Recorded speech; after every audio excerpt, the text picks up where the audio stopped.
Hi, folks. Morning. This is a Saturday. I thought of taking time off to record my views on what's happening, especially post the T20 World Cup. As a first comment, I must say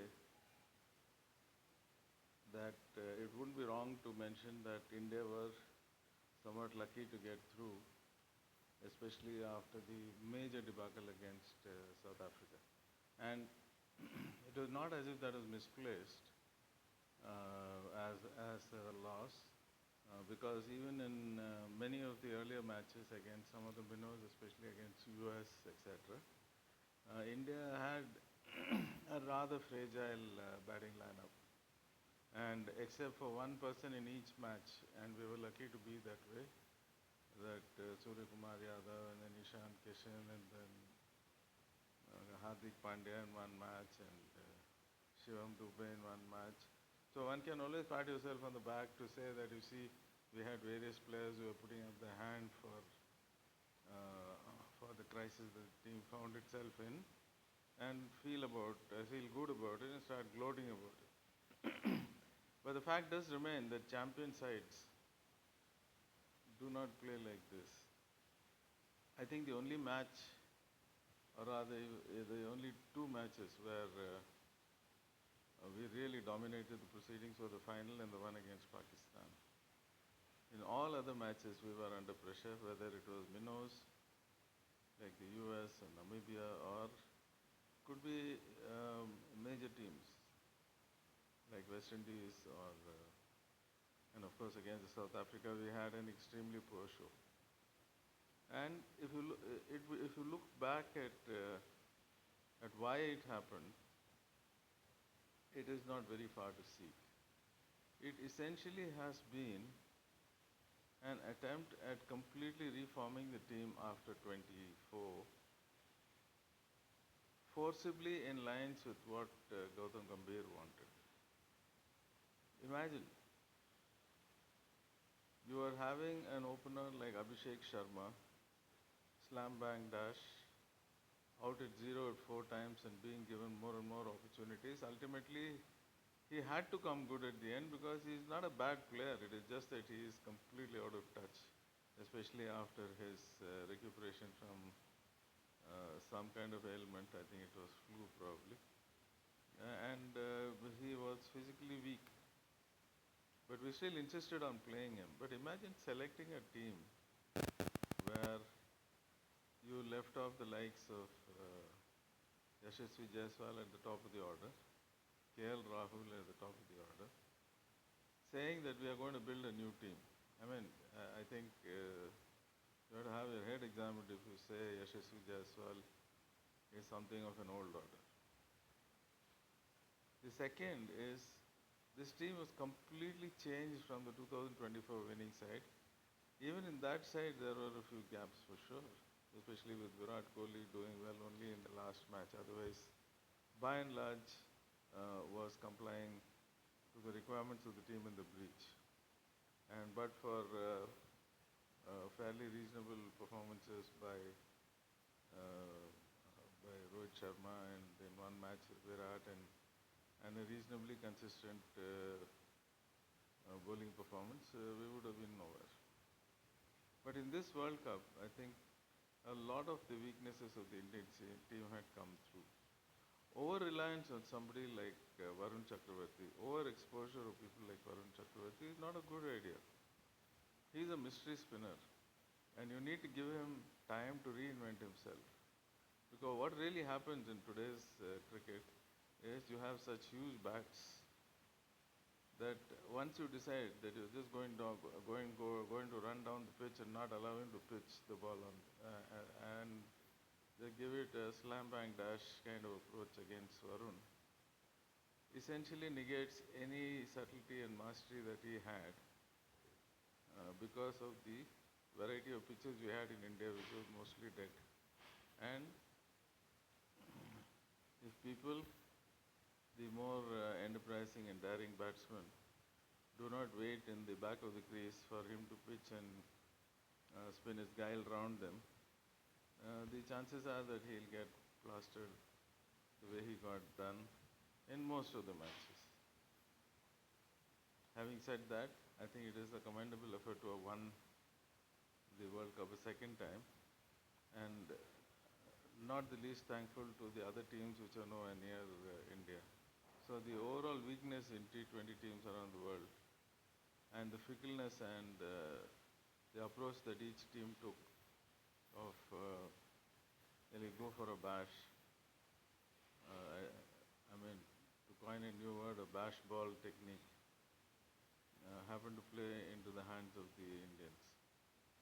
We're still grateful for the result.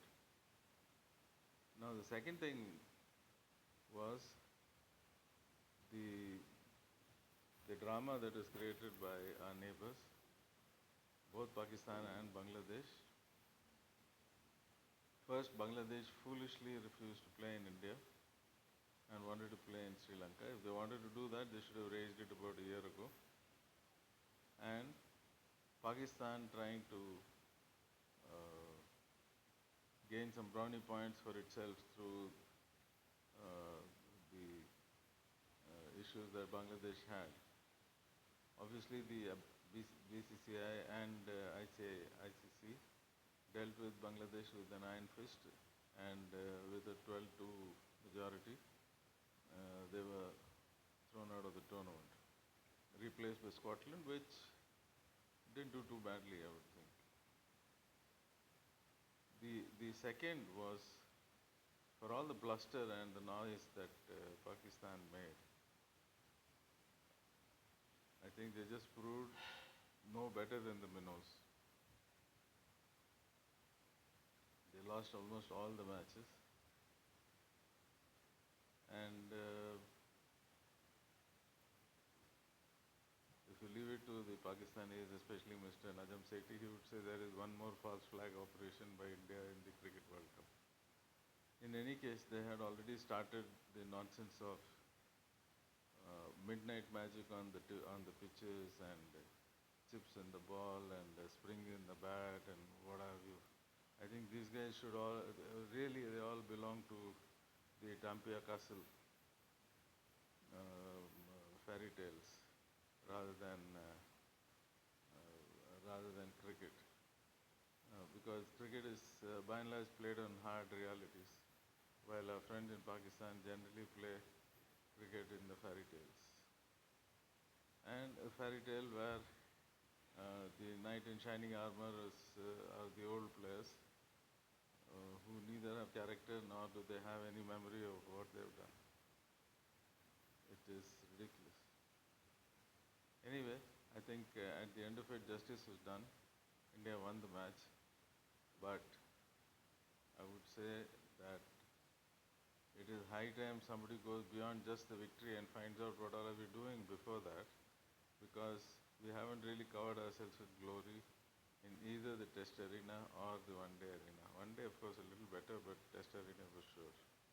And all this has come about because of a misplaced need of playing a brand of cricket with young players alone, and generally putting paid to careers which are blossoming at their peak, and also ensuring that it is a one-man's writ which goes around. I heard him say recently that we create champions, not superstars.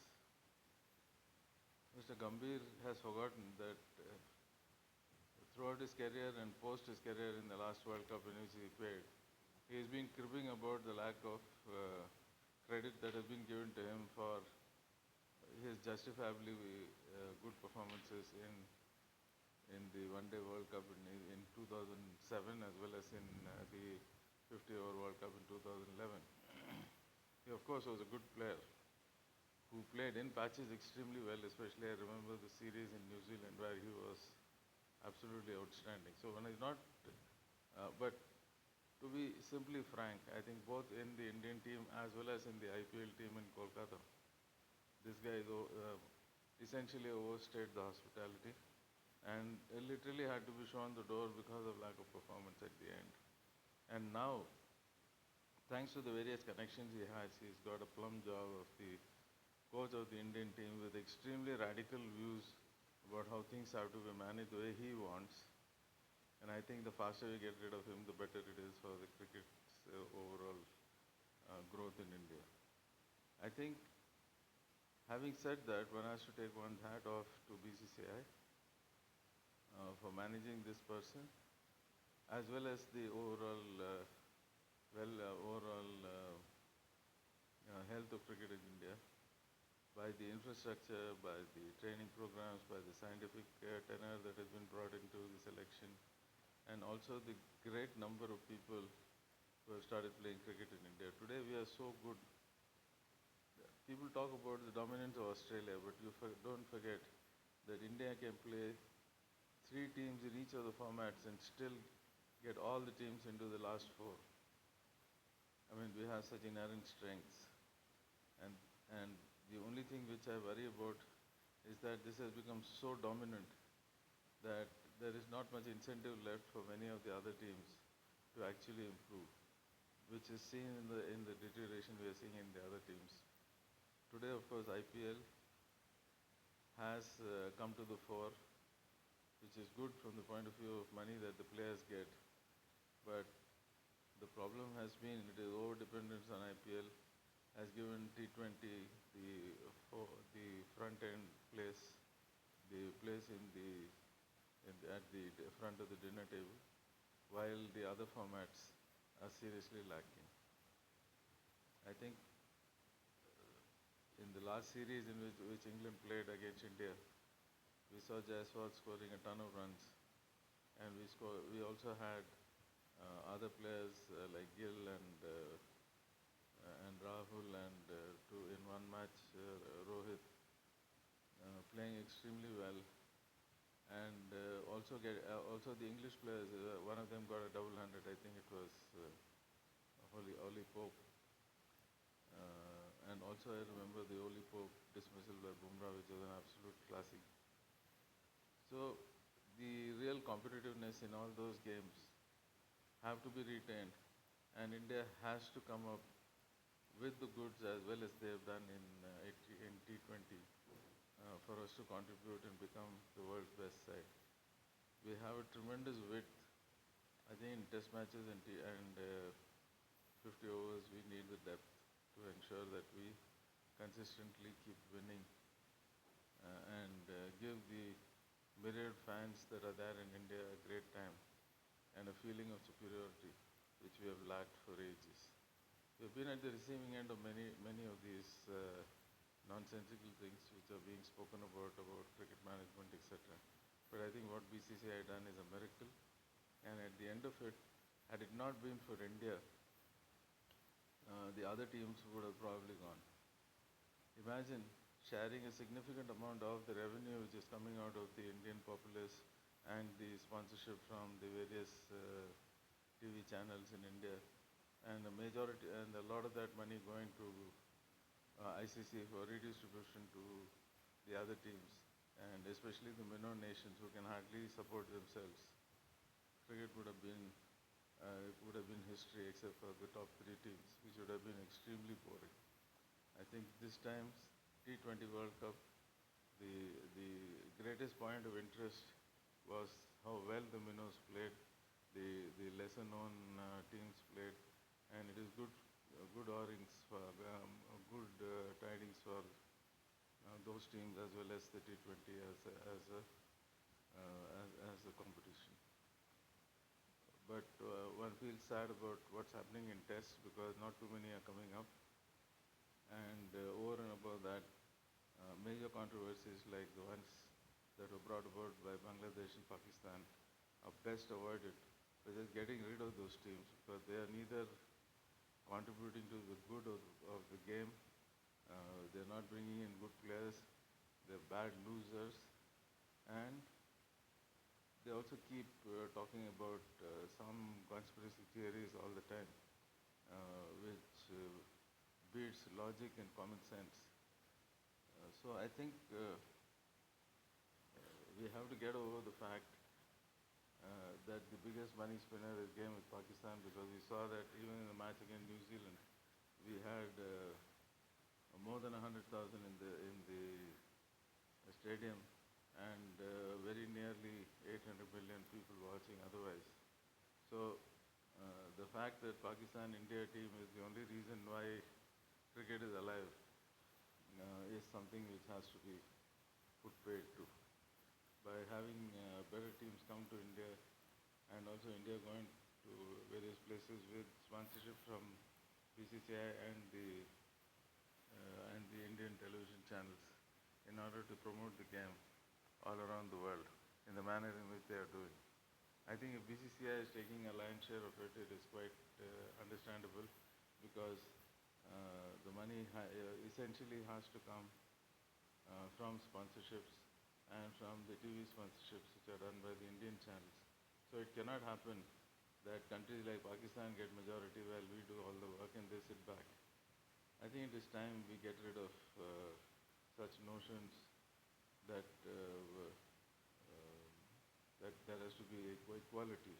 I think equity, I understand, is very good, but equality is essentially meant for people who believe in socialism, and all those who inherit socialism, deserve it.